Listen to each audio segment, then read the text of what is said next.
Саламатсыздар ма оқушылар? Бүгінгі сабағымыздың тақырыбы түзудің теңдеуі.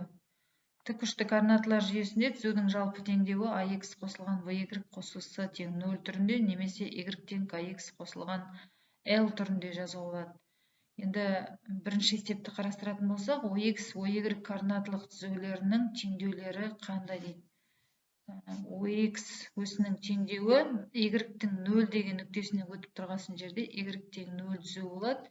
Мынанікі x тең 0 түзу болады. Немесе жауабын жазатын болсам, y тең 0 түзу, біріншісінің жауабы, екіншісінің әсінің жауабы x тең 0 түзу болады. Түзуі, мынада түзуі. Келесі ары қарай. Екінші есепті қарастыратын болсақ, a 1-2 дейтін нүктеден өтетін және ox өсіне параллель түзудің теңдеуін жазсын, мен сізге сызбасын көрсетемін. Сызбасы мынадай түрде болады. Келесі y өсіне параллель және осы нүктеден өтетін түзудің түрі мынадай. Енді теңдеуін жазайық.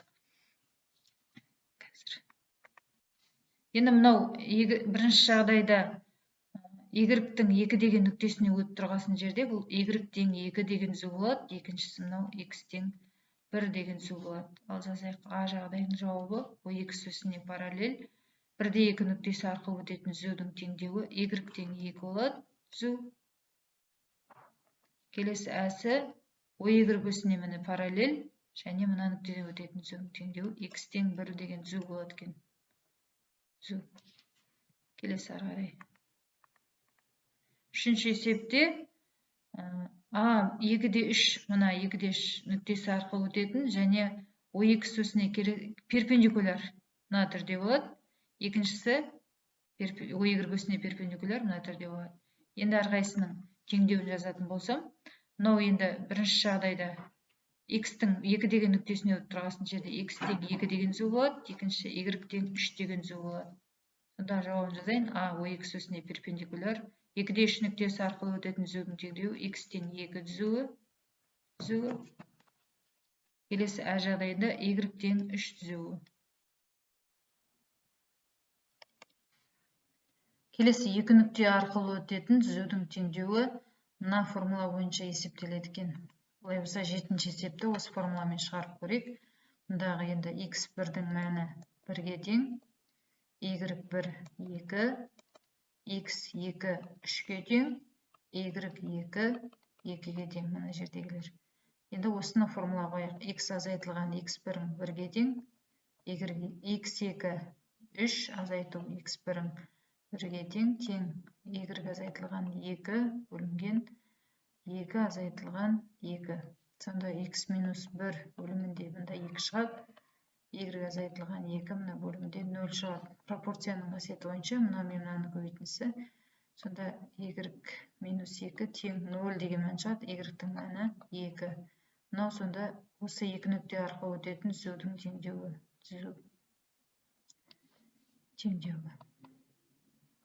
Келесі әсін қарастырайық. Мынау асы x1 1-ге тең, y1 2-ге тең, x2 2-ге тең, y2 3-ге тең. Орнына қоям. X минус 1 бөлінген 2 азайтылған 1 тең, y азайтылған 2 бөлінген 3 азайтылған 2. Мұнда 1, мұнда 1 шығатын болса, x минус 1 тең, y минус 2 деген өрнек шығады. Бұдан x минус y 2 жаққа шығарсам плюс 2, мұнамен плюс 1 болып кетеді.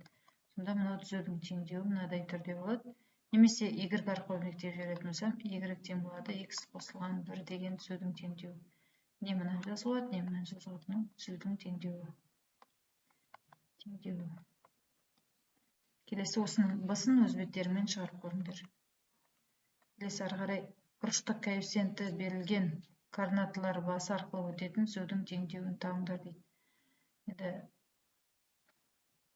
координаталар басы арқылы өтетін түзудің теңдеуі y тең kx болады. Координаталар басы дегеніміз мына нүкте.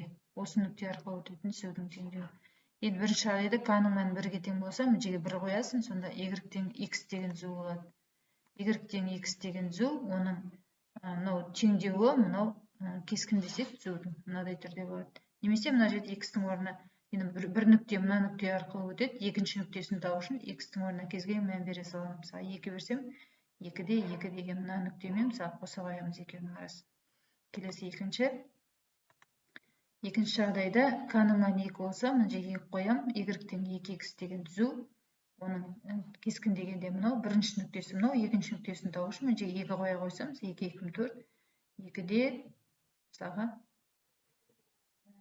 2-де 4 деген. 1 2 3 4 мына нүктенің арасын қоса қоясың. Келесі үшіншісі мына түрде, түзу мына түрде болады. Төртіншісі мынау және түзу мына түрде. Ары қарай осыны қалған г-сі мен ға-сын мүзбеттерімен шығарып қойыңдар. Алтыншы, бұрыштық коэффициенті берілген және а 2-де минус 1 нүктесі арқылы өтетін және бұрыштық коэффициенті 1-ге 2-ге тең болатын түзудің теңдеуі y-тен kx плюс l түрінде түзудің теңдеуі орнына қоямыз. Енді мына жерде мен есептеп қойдым.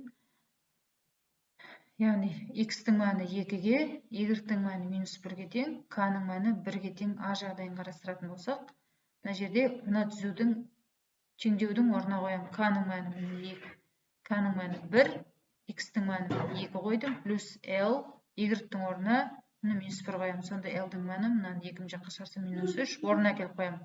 Y-тен k-ның мәні 1 жазылмайды, x минус 3, l-дің орны минус 3. Сонда түзу мына түрде.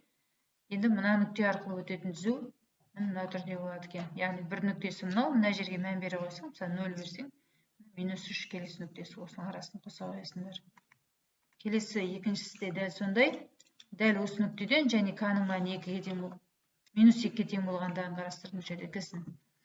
K-ның мәні минус 2 болғанда, мына жерге орнына қоямын. K-ның мәні минус 2, x-тің мәні 2 мына жерге қоямын, плюс l тең y-тің мәні міне минус 1. Содан l-дің мәні жерден 3-ге тең болды. Орнына келіп қоямын. Y тең k-ның мәні минус 2x плюс l-дің мәні 3.